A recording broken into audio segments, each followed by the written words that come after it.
পারে, কোরআন মানুষকে উত্তম চরিত্রবান বানাতে পারে, কোরআন মানুষকে সততা বানাতে পারে, কোরআন মানুষকে সৎ ব্যবহার শেখাতে পারে, কোরআন মানুষকে বড়কে সম্মান জানাতে শেখাতে পারে, কোরআন মানুষকে ছোট রেখে স্নেহ শেখাতে পারে, কোরআন মানুষকে সহজ সরল বানিয়ে দিতে পারে, কোরআন মানুষকে আল্লাহ প্রেমিক বানাতে পারে, কোরআন মানুষকে কুপথ থেকে হেফাজতে আনতে পারে।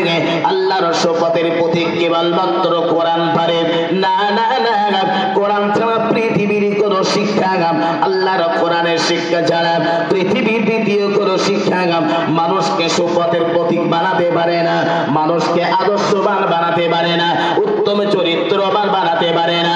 তাই কথা প্রসঙ্গে আমি আপনাকে একটি কথা জানাতে চাই। প্রিয় নবী সাহাবী ছিলেন হযরত সালমান ফারসি রাদিয়াল্লাহু তাআলা। হযরত সালমান ফারসি বাবা গোটা জীবন আগুন পূজা অর্চনা করেছে। হযরত সালমান ফারসি অগ্নি পূজাকের বেটা ছিল, আস্তে আস্তে বড় হয়েছে, 10-11 বছর বয়স হয়ে গেল। সালমান